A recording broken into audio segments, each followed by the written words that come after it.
عندنا بالنسبه لموضوع سرقه المواشي دي عندنا مشكله، لان السرقه دي انتشرت عندنا كتير. وبعدين اللي هم بيجوا يسرقوا نفسهم بيبقوا مسلحين وبيبقوا يعني جايين عاملين استعداداتهم. اتسرق من عندنا 3 عجول يسووا اكتر من 50,000 جنيه. ودلوقتي احنا عملنا محضر في المركز ومعانا رقم المحضر، ودلوقتي البلد كلها دلوقتي في ناس كتير اتسرقت من البلد لحاجات كتيره، فخلي حتى لو حد قاعد داخل المكان نفسه هو جه يوقفهم مش هيقدر يوقفهم، لانه ولو انضرب طلقه ما هو هيروح، وكده كده برضه هيتسرقوا في نفس الوضع. احنا ما بننامش بالليل، لان سرقه البيام النهارده بقت علني وبقت فجر، ومعاه بندقيه قال هطلع اعمل له ايه؟ بياخد البيام والناس قاعده.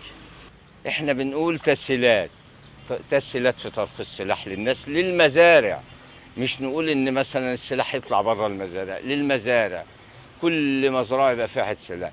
طب ما احنا عايزين حمايه لنفسنا وحمايه لمالنا، نشتغل ازاي؟ مش عارفين نحمي نفسنا.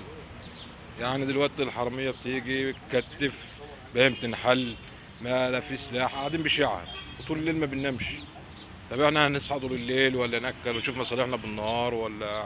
ادونا سلاح رسمي بحيث ان احنا نعرف نحمي نفسنا، نحمي بيوتنا ونحمي لا مؤاخذه المواشي اللي عندنا، ونحمي عيالنا، بدل ما احنا قاعدين طول الليل ماسكين شعب في ايدينا.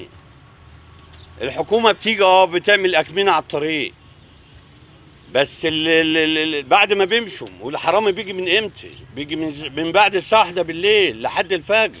الحرامي النهارده لو دخل عليا ومسلح وضربني طلقه يبقى يتمت 5 عيال وامهم. طب نعمل ايه؟ فين تأمين حكومتنا؟